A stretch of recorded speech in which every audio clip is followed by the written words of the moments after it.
वास्तव में मेरे ख्याल से जो लोग मेरे से जानते हैं, मैं कुछ शब्द मेरे दिल से ही आते हैं, वो बात भी सही है, क्योंकि दिल के भाव में, मैं शर्मा जी तो जानते हैं, दिल के भाव में मेरी चंद्रमा की पूर्ण दृष्टि है। और संत, आपने बात की, कोई साधु महात्मा नहीं है, पर संत जी हमारे पास रहते हैं। इनका सानिध्य, प्रभाव हर प्रकार से यहाँ जरूर मिलता है, और जगह भी मुझे कई बार मिला है, यहाँ जरूर मिलता है। वो भी सज्जनता है, और उम्र में चाहे कुछ भी हो, कहने को कुछ भी कहे, मेरे छोटे भाई ही हैं, क्योंकि ये ऐसा कहते हैं। ये ऐसा कहते हैं, तो यह सम्मान वर्षों से मिल रहा है, और मुझे उम्मीद है कि मिलता रहेगा जब तक सांस चलेगी। बहुत समय ना लेते हुए, जो बात आदरणीय विनायक साहब ने जहां पर छोड़ी थी, उसी को अगर मैं उठाऊं, थोड़ा सा बढ़ाऊं, पहले प्रश्न का उत्तर हालांकि उन्होंने विस्तृत रूप से दे दिया, उसी को आगे हम बात करें। मेरा पहला प्रश्न है कि कौन सा ग्रह कितना बली है। उन्होंने कंक्लूड कर दिया, सटीक कर दिया कि उदय नक्षत्र देखो, उच्च के सूर्य महाराज हैं, किसके नक्षत्र में उदय हैं, और उस नक्षत्र में साथ ही साथ, मैं जहां कमी हो मुझे करेक्ट करना, मैं आपसे रिक्वेस्ट करता हूं। नहीं, बिल्कुल ठीक बोल रहे हैं आप। किसके नक्षत्र में उस समय स्थित हैं, किसके नक्षत्र में उदय हैं, साथ ही साथ उस नक्षत्र में और कौन कौन से ग्रह स्थित हैं, अब कितने अंशों के हैं, और उनके अलावा साथ ही फिर और मिला लें, वो कुंडली में किस भाव के स्वामी हैं, किस भाव में स्थित हैं। भाव भावेश कारक को जब हम मिला लेते हैं, तो वो ग्रह की और सूक्ष्मता हमारे को मिल जाती है। साथ ही एक वैल्यू एडिशन में हम थोड़ा सा और करें, पुरानी केवल चंद्र कुंडली से ही प्रेडिक्शन करने के बजाय थोड़ा सा विस्तृत करें, छोटे सूर्य का भी मिला लें, अष्टक वर्ग का भी मिलाएं, तो अष्टक वर्ग में सूर्य की बात हो रही है, कितने अंक प्राप्त हैं, भाग्यांक कितने हैं, और जिस भाव के वो स्वामी हैं, जिस भाव के वो कारक है, जिस भाव में स्थित है, उस भाव में उस अष्टक वर्ग के पद से कितने भाग्यांक हैं। भाई देगा तो वही ना, जो पंजाबी में कहावत है, भाई पल्ले कुछ है नहीं, देना क्या है। भाई जो है वही तो देगा, देने की पोजीशन देखिए। अब उसके साथ ही साथ फिर उसकी बात देखें, एक थोड़ा सा और वैल्यू एडिशन, जेमिनी के चर कारक भी अगर हम देख लेना, जेमिनी के चर कारक में देखो, सूर्य की पोजीशन क्या हो, धारा कारक है या आत्म कारक है, बहुत धरती आसमान का फर्क हो जाएगा, है ना। इतना मिलाने से एक ग्रह का हम थोड़ा सा विश्लेषण करने की स्थिति में पहुंचते। मैं तो थोड़ा सा कह रहा हूं, अगर बात कहूं 0.5% तक हम पकड़ पाते हैं उसको। और फिर साथ ही साथ जो दोनों महानुभावों ने जो बात कही, मैं माफी चाहता हूं, मेरे से कोई मुहूर्त बहुत सारे लोग पूछते हैं डिलीवरी के लिए, मैं नहीं बात करता भी उसकी, और बड़े बड़े लोगों ने भी बात की है, देश से भी विदेश से भी। वो कहानी, वो जो स्थिति परिस्थिति है, उसने जब बुलाया है, जब दिया है, जब बुला लेना है, वह बता पाना बड़ा मुश्किल काम है। जोशी साहब ने बता दिया कि वहां है, लेकिन यह बात भी सही है, अगर वो घटना नहीं घटी होती तो आप भी नहीं कहते, दूसरा भी नहीं कहते, भाई ये इसका टाइम अब इतना ही है। आपको पता होने के बाद भी, आभास होने के बाद भी, ये कटु सत्य को निगल पाना, उगल पाना थोड़ा सा कठिन होता है। ये मेरी लिमिटेशन है। चलिए, अब दूसरी बात, अब बलि की तो हमने थोड़ी सी बात कर ली, अब उसके संबंध किससे बनने, नक्षत्र की तो हमने बात कर ली, किसके स्वामी है नक्षत्र, उससे संबंध फिर और मिला लें, और उस समय पर्टिकुलर टाइम को कितने डिस्टर्ब हो रहे हैं। आजकल कितने ग्रह हमारे उसमें मकर राशि में, मकर राशि में अब तो 4 है। आपने पिछली बार कहा भी था, कोरोना की बात थी एक सम्मेलन में, मुझे अभी साथ में बहुत नजदीक में मौका मिला था, कब होगा, कभी हो। अब शुरुआत देखें, जब आपने किसान आंदोलन की बात कही,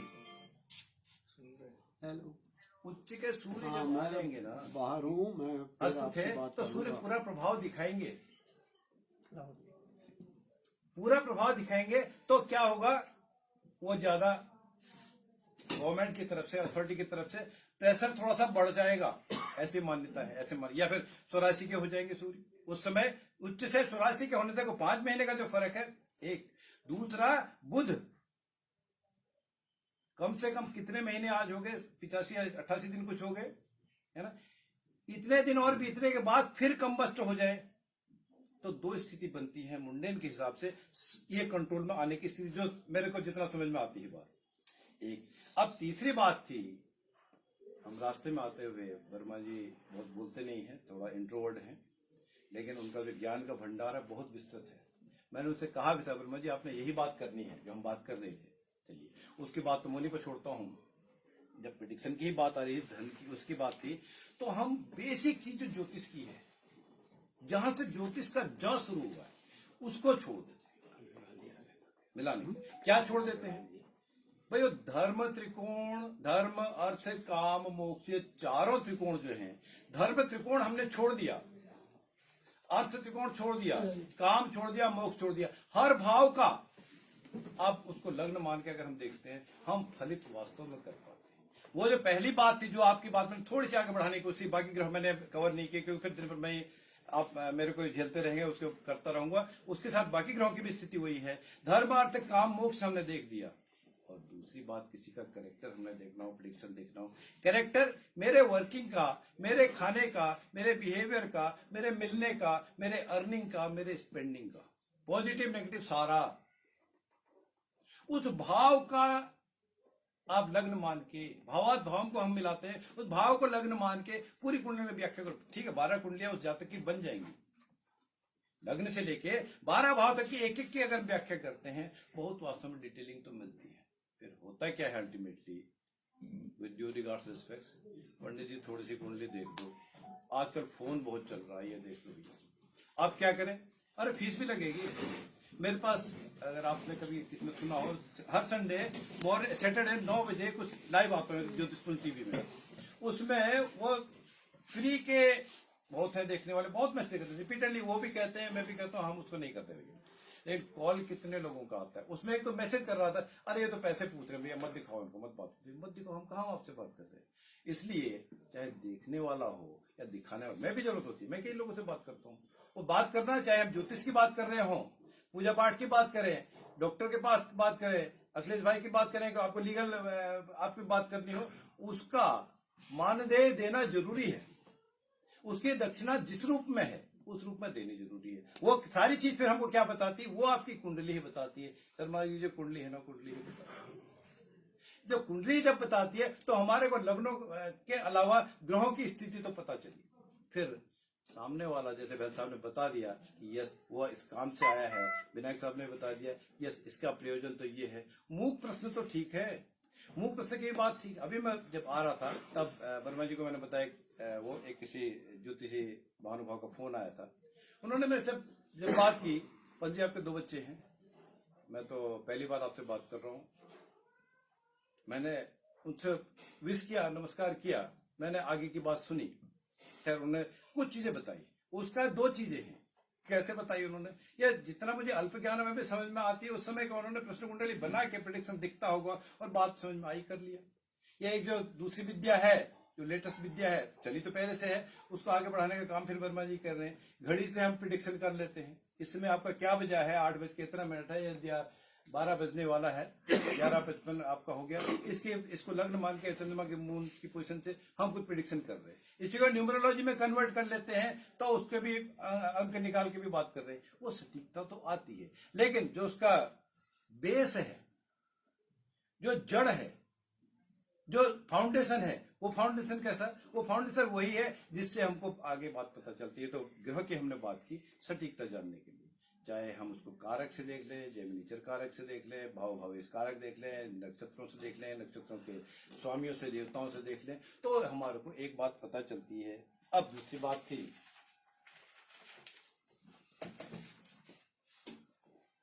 थोड़ा सा और टाइम ले लेता हूँ। हाँ बिल्कुल।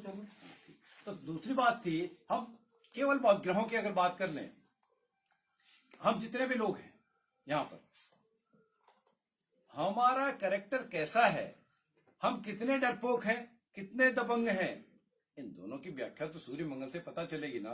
सूर्य किस भाव के स्वामी है, आपके किस भाव में स्थित है, सूर्य की स्थिति से। अब मेरा तो भैया मकर संक्रांति का जन्म है, 0 डिग्री का सूर्य भैया, मैं तो कहाँ, मैं अथॉरिटी वाला आदमी हूँ, मैं तो चुपचाप ही रहना है ना मेरे को। तो अब दूसरा, साथ में उसी दिन जो आज शनि की स्थिति है, भाई मकर के शनि थे तब तो ससयोग तो बना रहे मकर के शनि थे। तो कुछ भैया सूर्य कमजोर थे, लेकिन शनि महाराज ने क्या किया? शनि महाराज ने अपने कुछ तो देता ही है ना, कितना भी दुष्ट क्यों ना हो, कितना भी प्रभावशाली प्रभावहीन क्यों ना हो, अपना छाप तो छोड़ता है। और ये बात भी सही है कि अपने भाव को, अपने हाउस को खराब तो नहीं करता। तो वो भी बात पता चलती है। अब दसम भाव की जैसी बात मैंने की, मन की जब बात की, मन कैसा है, कैसे दिखता है, दोनों आदरणीयों की बात को आगे बढ़ाते हुए मैं तो कह दिया कि भैया पूर्ण दृष्टि चंद्रमा की आ रही है चतुर्थ भाव में, तो मेरा तो मन रुकता नहीं है ना, दिखता है। अब कितना दिखता है, वही अगर सूर्य दशम में होते हैं, सूर्य का प्रभाव दशम में या चतुर्थ में होता, वो दिखावा डे लाइट की तरह होता। अगर लाइट चले भी जाए, बंद भी करो, कुछ दिखता है। लेकिन चंद्रमा का कैसा है भाई, शुक्ल पक्ष की सप्तमी अष्टमी के बाद के चंद्रमा में तो कुछ चांदनी में कुछ दिखता है। अब कृष्ण पक्ष की हो जाए, सप्तमी अष्टमी के बाद भी तो कम हो ही रहा है ना, अमावस्या को तो फिर वो नहीं हो रहा, पूर्णिमा की जैसी बात नहीं हो रही। तो फर्क पूर्णिमा और अमावस्या से अगर हम करें, सूर्य और चंद्रमा से करें, तो हमारे को उसको और डिटेल करने में बहुत सारी चीजें दिख रही हो। कितनी खुराफात हम कर लेते हैं, कितनी इनोसेंसी प्ले कर लेते हैं, कितनी इनोसेंसी हमको आती है, या हम कितनी इनोसेंटली किसी को सहन कर लेते हैं, तुनक मिजाजी कितनी है। उसके लिए मंगल गुरु को आप चाहे कुछ भी कहें, उसका प्रभाव देने वाला जो अस्त हो जाते हैं, अक्सर अस्त हो जाता है ना बालक महाराज, बुध महाराज का ही प्रभाव है। और जब बुध अस्त में जन्म हुआ हो, अस्त के बुध में उसका चर्म रोग की बात है या नहीं है, उसका पीठ में परेशानी तो होती है, चंचलता, उसकी बॉडी में दिक्कत तो होती है। वक्री बुध द्वितीय भाव में स्थित हो, अस्त भी हो जाए या वक्री हो जाए, तो हकलाने की पोजीशन तो होती है। हाँ, फिर इन डिटेल कुंडली का विश्लेषण थोड़ा सा और सटीकता से करना होगा। जैसे हीमोग्लोबिन तो कम हुआ, और क्या डेफिशिएंसी, एक्सरे भी लोग कर लेते हैं, रेडियोलॉजिस्ट हो या दूसरे भी हो, तो उसको कोरिलेट तो करते हैं, लेकिन सिम्टम उसके दिख रहे होते हैं, है ना। अब मान हो, सम्मान हो, विद्या हो, बुद्धि हो, बोलना हो, धन किसी भी रूप का हो, वो अल्टीमेटली देने वाले गुरु ही हैं, जिनकी आशीर्वाद की वजह से शायद आप के सामने मैं हूं। कहीं ना कहीं गुरु का प्रभाव, गुरु की कृपा उस जातक में होती है, ये हम देखें। अब मेरी कितनी भोग विलास की कामना है, भोग विलास नेगेटिव सेंस में ही नहीं है, कंफर्ट कितना है, मेरे पास कितना अच्छा मकान है, कितना गंदा मैं रहता हूं, मेरे वस्त्र कितने सुंदर हैं, या मैं वैसे ही शनि महाराज की तरह सभी मैले को चले ही चला देता हूं। और शुक्र की स्थिति परिस्थिति बताते हैं, वो सारे भाव भी, भावेश भी, कारक भी, रिलेशन भी, नक्षत्र भी, सब मिला के, और जेमिनी के चर कारक भी, और अष्टक वर्ग के पॉइंट्स भी मिला के हमारे को कुछ बहुत और पहुंच रही हुई। आप मेरे को कुछ भी कह दें, मैं रिएक्ट नहीं कर रहा। आप मेरे को थोड़ा सा कह दें, मैंने बाउंस बैक कर लिया। शनि बता देता है, सहनशीलता हो, धैर्य हो, कटुता हो, या छुप कर पर्किंग करना हो, पीछे से कुछ भी करना हो। और राहु केतु तो जो है करेंगे, शनि महाराज इसको भी दे देते हैं। ये शनि की आप व्याख्या करें, हम अगर उसकी स्थिति परिस्थिति देखें और बली या निर्बल होने की बात देखें। अब राहु केतु जब छायाग्रह हम कह रहे हैं, किसी भाव के स्वामी नहीं है, फिर भी राहु केतु को उधर कुछ विद्वान, कुछ ग्रंथों में भी लिख दिया गया है, उच्च नीच भी मानने लगे, कुछ विद्वान मानने लगे, कुछ नहीं चल रहा है।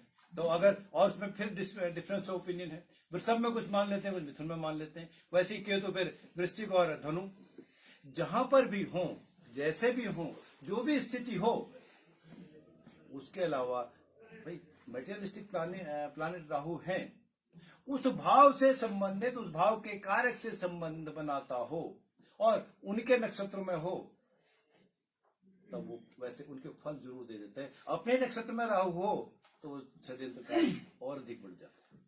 गुरु चांडाल युग का तो प्रभाव एक आएगा। और दूसरा जो आखिरी ग्रह इस कड़ी में है, केतु महाराज।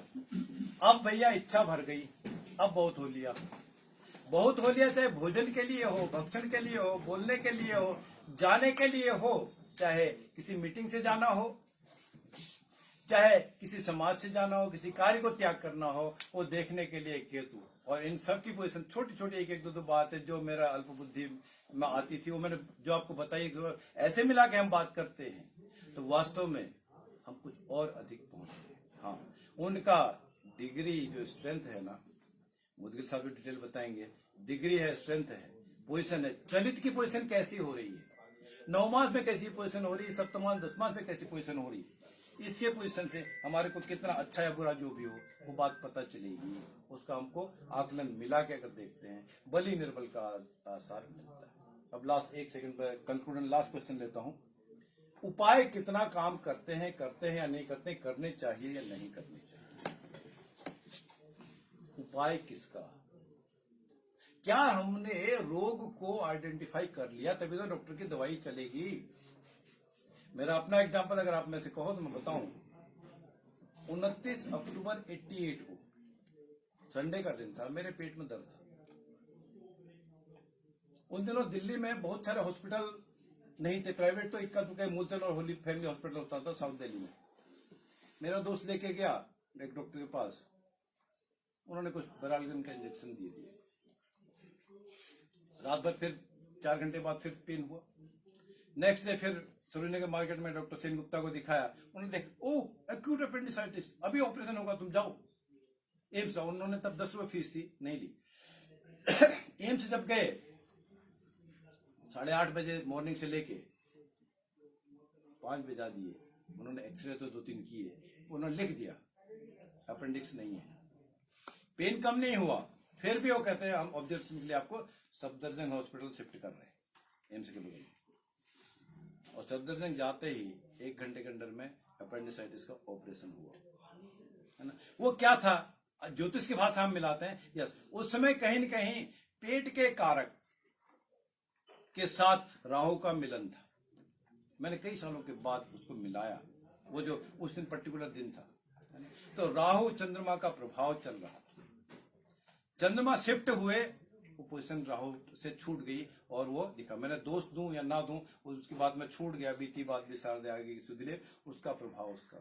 तो गोचर का भी प्रभाव जो है इस तरह हम देख रहे हैं। आज खुश आज परेशान, ये चंद्रमा की कलाएं हैं, चंद्रमा के वजह से होता तो है, पर हम ढूंढने की कोशिश करें। अब उपाय यही है कि वास्तव में उसको डायग्नोसिस हमने प्रॉपर कर लिया, तब तो उपाय करें। फिर जो मेरी जितनी समझ है, जो समझ बात आती है, मैं अपना प्रैक्टिकल यही करता हूं। यदि शुभ फल देने वाला ग्रह, केवल शुभ फल, अकारक नहीं, केवल शुभ फल देने वाला ग्रह शुभ स्थिति में हो और साथ ही साथ वो शुभ भाव में स्थित हो और शुभ स्थिति में हो और उससे एक्सपेक्ट आप शुभ ही कर सकते हैं, तब उसका चाहे रत्न ग्रहण करना हो, रंग ग्रहण करना हो, धातु ग्रहण करना हो तो करना चाहिए। अब अकारक ग्रह हो, 6-8-12 के भी स्वामी हो, लग्न त्रिकोण के भी स्वामी हो या केंद्र त्रिकोण के भी स्वामी हो, तो उनका क्या हमको रत्न धारण करना चाहिए या एकादशी द्वादशी का दान भी करना चाहिए? तो इसका बहुत विचार है, मेरे विचार से नहीं। हाँ, जो आपको देने वाला है उसका दान कैसे, आप फिर किसी भी कार्य के लिए पूजन अगर हम कर लेते हैं, अर्चन कर लेते हैं, आशीर्वाद किसी भी स्वरूप में ले लें, उसका फल प्रतिफल अच्छा ही मिलता है। और देने के लिए क्या देना है, लेना क्या है, ग्रहण क्या करना है, इसका हमको ध्यान से विचार करना चाहिए। हाँ, उपाय यदि सटीकता से किए जाएं, मनसा वाचा कर्मणा किए जाएं, तो उनका फल होता है। अब वो 10वें भाव में राहु महाराज हैं या जो दसमें जो है राहु के नक्षत्र में है, भटकाव वाले हैं, कहने का मतलब भटकाव वाले हैं, क्या वो आपकी बात सुनेगा, आपके उपायों को? ये हमको देखना पड़ेगा। आपने बता दिया पूजा पाठ करने के लिए, वो तो नहीं सुन रहा, नहीं कर रहा आपकी बात। इनका भी हमको ध्यान रखने की जरूरत है। उपाय सटीक तो है, उम्मीद तो है, चलता तो है, लेकिन वो वास्तव में करेगा, उस जातक को भी देखना है। जैसे बच्चों के लिए टैबलेट नहीं दे देते या इंजेक्शन देते हैं या ओरल ड्रिप दे देते हैं, है ना। तो इस बात का हमको ऐसे मिलान अगर करें तो हम कहीं न कहीं थोड़ा सा आगे बढ़ने की कोशिश करते हैं।